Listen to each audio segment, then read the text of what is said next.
The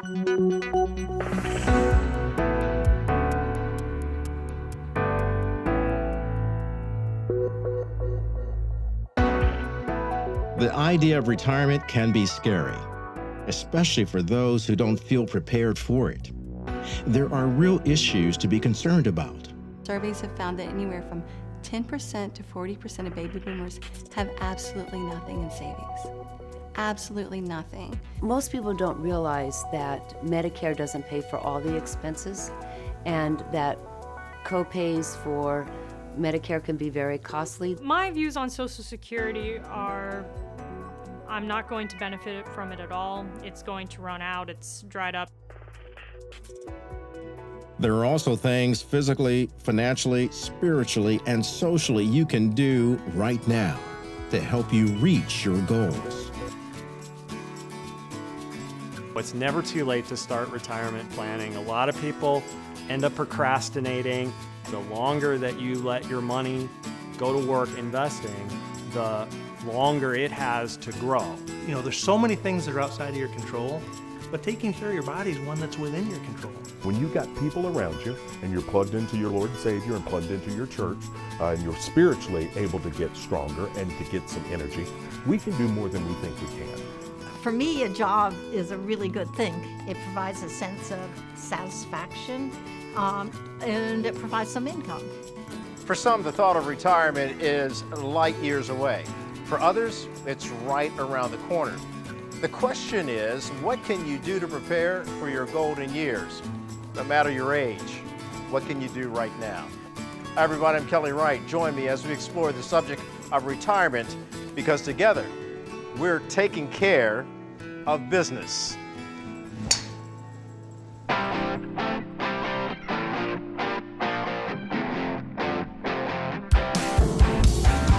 Taking care of business. Taking care of business.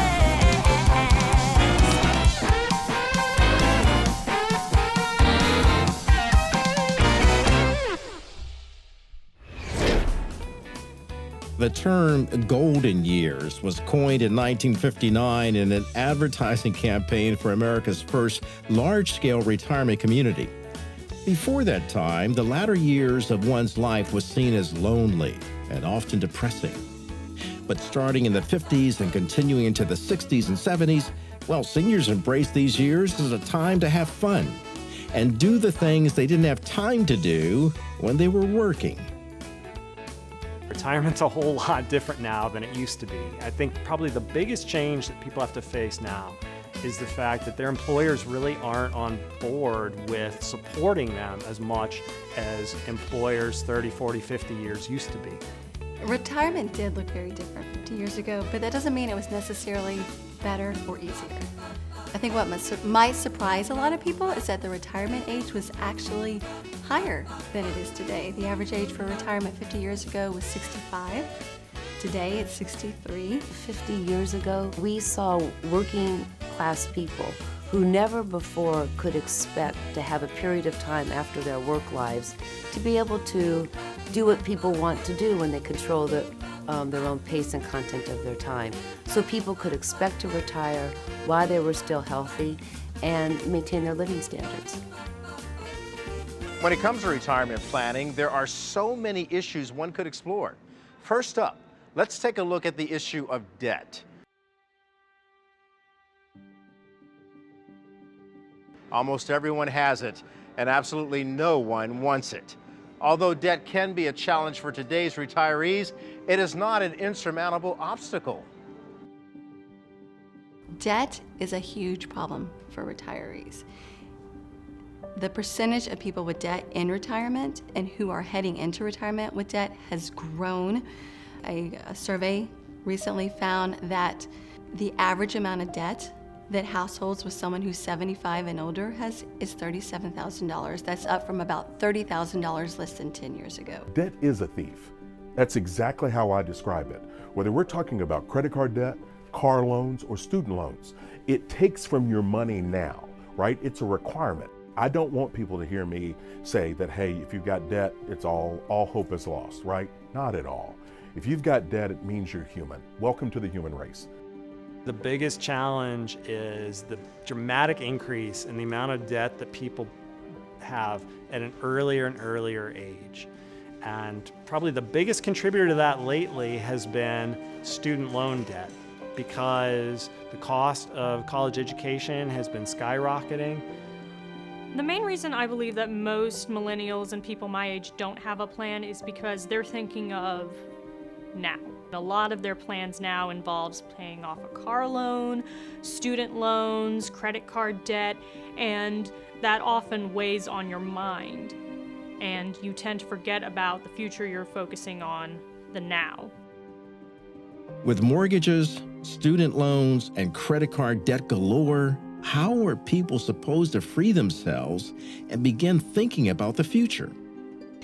I think one of the smartest things you can do if you are heading into retirement is to really work on paying down that debt. Find things that you can cut in your budget. Yeah, maybe a vacation is nice, but having enough money to put food on your table when you're in retirement is even better. See, a lot of people think getting out of debt is this thing that can happen overnight. But let's be honest, you've taken 10, 12, maybe 15 years or more to accumulate this debt. Don't expect to get out of debt overnight. It's going to be a process.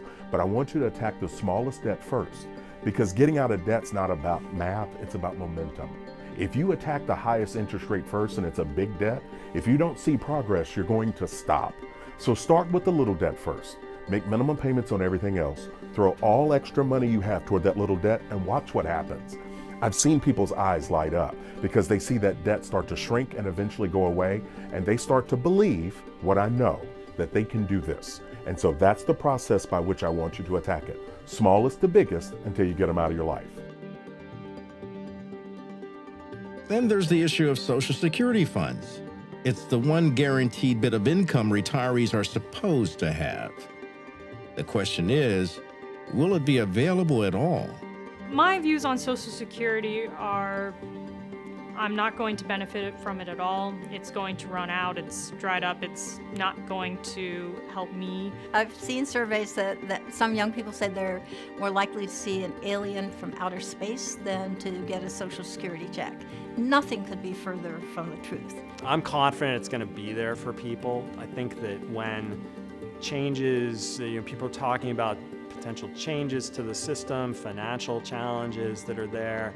I think that the country has the will to make sure that Social Security in something close to its current form is still going to be around for people.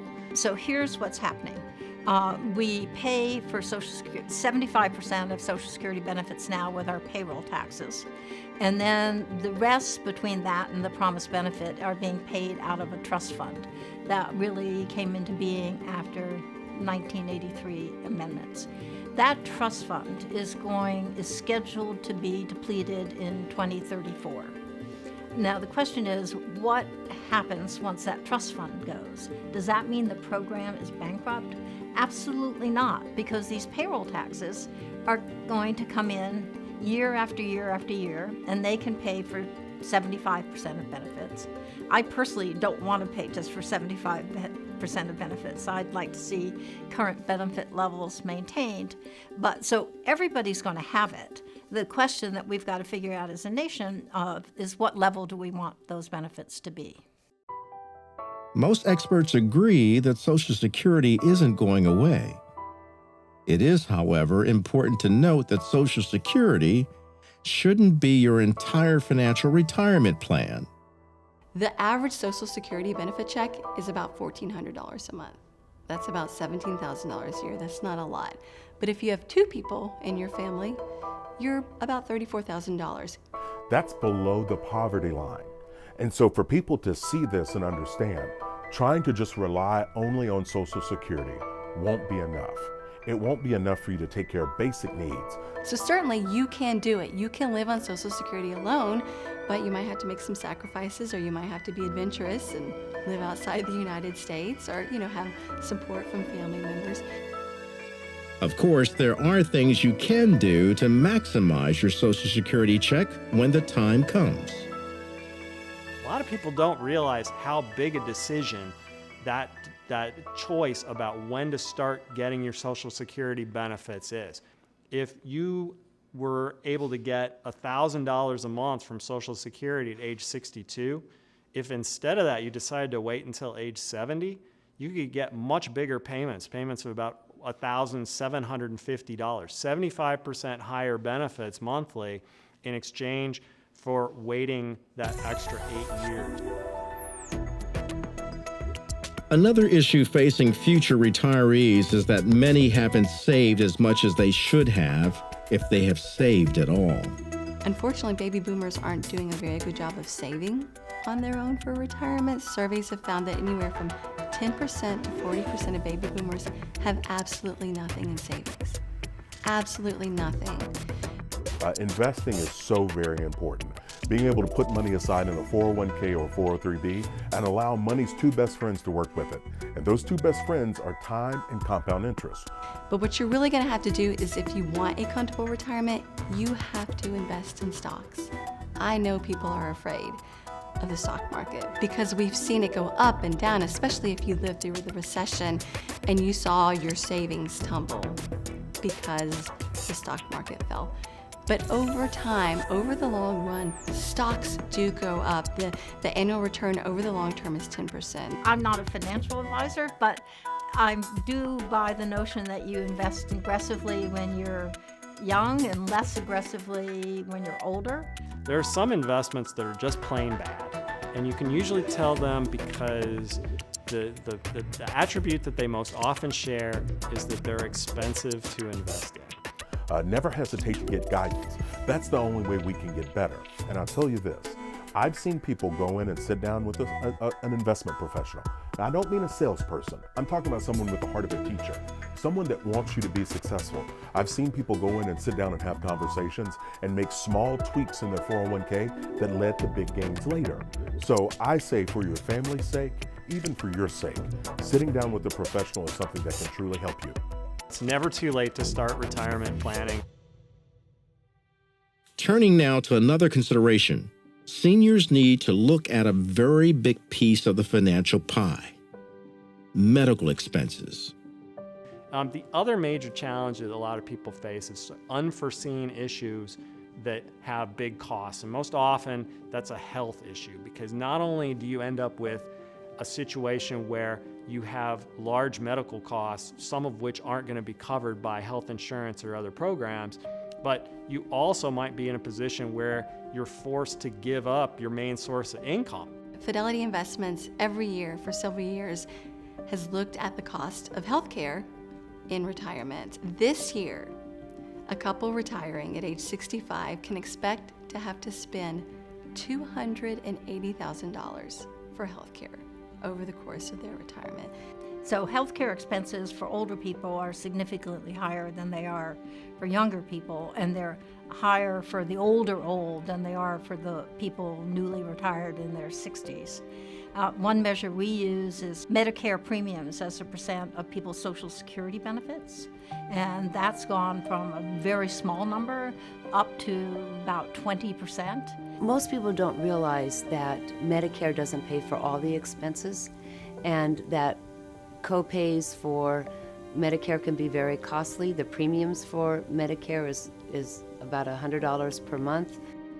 If you need long-term care, that can quickly wipe out your savings. And the thing is, more than half of Americans are going to need long-term care. Yet, less than a third of adults who are 50 and over have even started saving for long-term care. Thinking about future medical problems can cause a lot of unneeded stress on retirees. The good news is there are things you can do right now to help you keep your medical costs low in the future. Once you retire, you decide the labor force is really not for you any longer. Staying fit and healthy keeps your medical expenses low. Personal exercise and diet seems like strange retirement advice, but if you can stave off common diseases that are caused by lifestyle, not exercising and having bad diets, then do that, because, for instance, diabetes is a disease that really is costly as you move into your old age, and it doesn't kill you. You know, there's so many things that are outside of your control, but taking care of your body is one that's within your control. Don't get negative about what a mess our healthcare system is. Yeah, it's a mess. You can't change that. You can vote, you can do things like that, but you can take care of your body, right? You can increase your odds of living a healthy life without being dependent on the healthcare system to take care of you, for you. Life can happen, but looking at it, I think we can go back and understand there are three things I can always control: my attitude, my responses, and my actions. Healthcare can cost about 20% of your retirement income. What it means is taking care of your health as much as you can, and that's quite a bit. You probably can lower your healthcare costs by 5 to 10% of your take-home pay.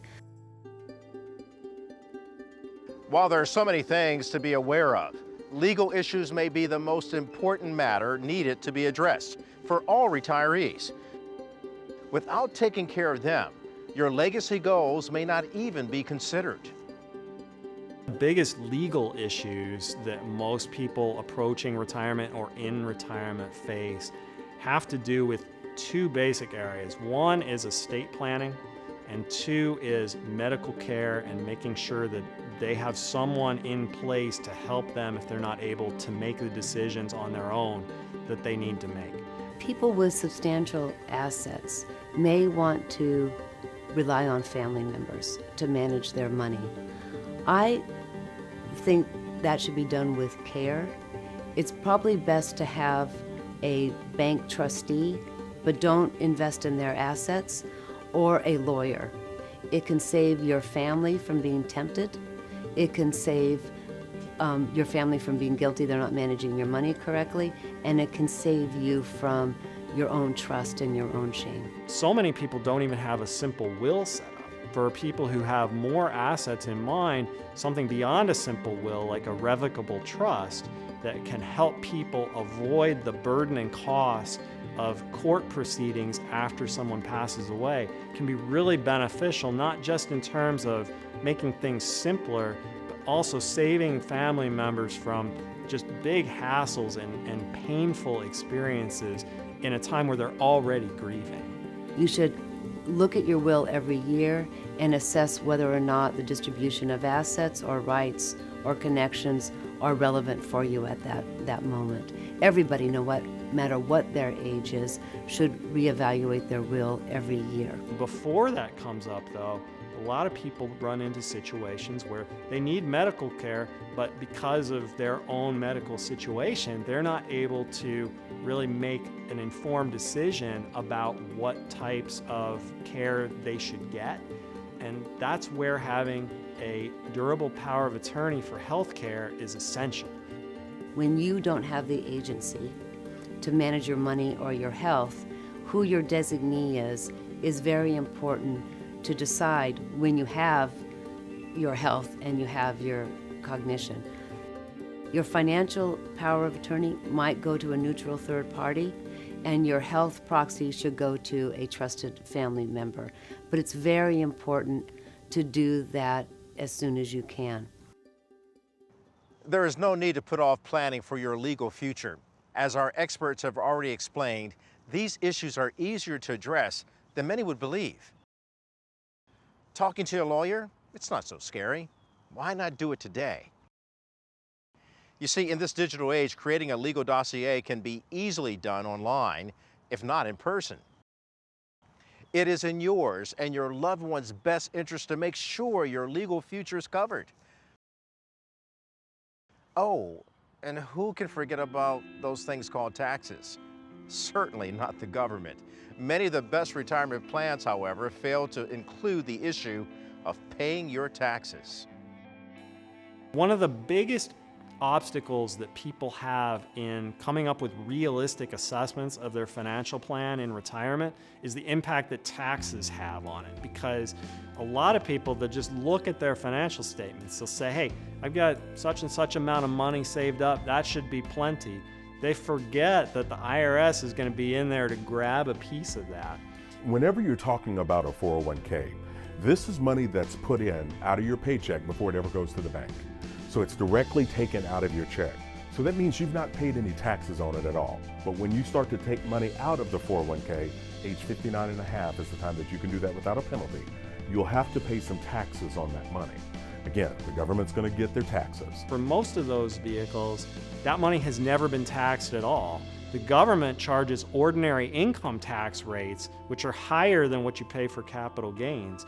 Right now, that can take away up to 37% of that money. It's important to keep in mind how taxes affect your retirement. Know this though, there are many options out there to help you keep more of your hard-earned money so that you can enjoy retirement. There are ways that you can save post-tax. That means this is after the money is hitting your bank account. So whenever you hear of a Roth 401k, that means after tax, or a Roth IRA. All Roth means is tax-free growth. You've already paid taxes on the money, so the government can't tax it again. There are resources, a CPA or a certified financial professional to help you with your tax planning. Those are complicated areas, and there's people that specialize in retirement support in each one of those areas. The people shouldn't hesitate to rely on them. Sit down with an investment professional to be able to walk through and understand the ramifications, the tax consequences, but also the opportunity for growth for later.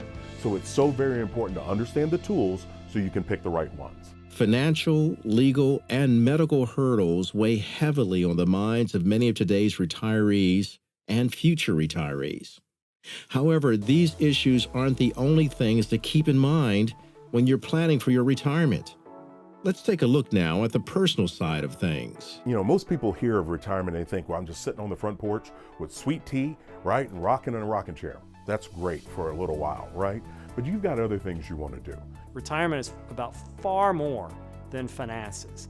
And in the real world, what is far more important than the money aspects is the lifestyle aspects of retirement, and making sure that you plan for what your retirement is going to be like is in many ways more important than making sure that you have exactly the amount of money that you might want. I think most people, when they're thinking about retirement, they focus on the financial. Do I have enough money? When can I retire? That's important. I'll grant that. But I think equally important is to think about, after you leave the workplace and when you are fully retired, what is going to give you that purpose and that passion in life? It's important to build that network around us, to have people that can be there to encourage us along the way, but to also pick us up when we stumble.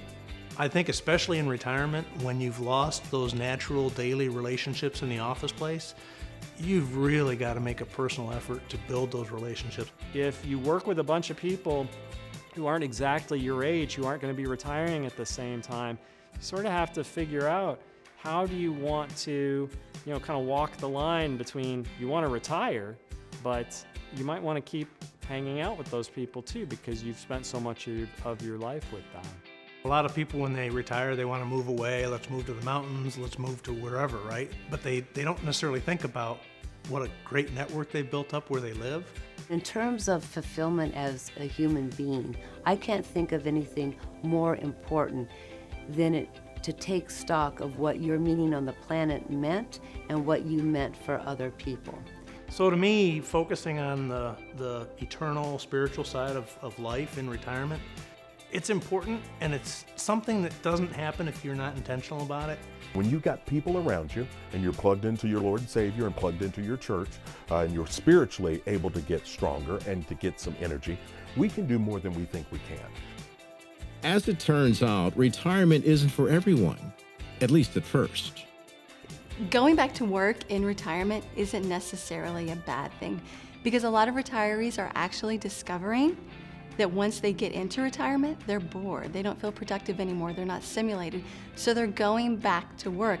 I would just encourage people to be careful, but there is absolutely no reason that an encore career, as long as it's well thought out, is not a really good solution for many people in retirement. For me, a job is a really good thing. It provides a sense of satisfaction and it provides some income. And so working is it's sort of like, in some ways, it's the easy way out. And I think if you're not working, you kind of need to do all that on your own. Retirement is about more than money and worrying. It's also about finding new passions or having time to follow an old one. It's about making time for friends and family and yourself. No matter what else retirement may be about, keep these final words in mind. If it's worthwhile, if we can see the finish line, or we understand that the finish line is in that direction, I think we're capable of doing more than we think. What are we doing this for, right? We're only here for a limited amount of time. Let's have fun, right? Enjoy it. Don't get all hung up on the numbers and the stresses and the worries and the anxieties. Enjoy life, right? Have fun. I mean, shame on us if we get to retirement, we've worked all these years, and we sit on the couch and we're miserable. Of course I want to have fun. Who doesn't want to have fun? You know, you can make it happen, but you've got to be intentional. We have learned that there are plenty of things that Americans can do to help themselves retire well. The National Institutes on Retirement Security offers education programs and resources to help you prepare for this season of your life. You can go to their website, nirsonline.org, for more information. For financial advice, it's important for you to seek the counsel of an independent, qualified financial planner who has the education, experience, knowledge, and character to guide your personal financial needs. And seek one who can help you plan for both short and long-term goals.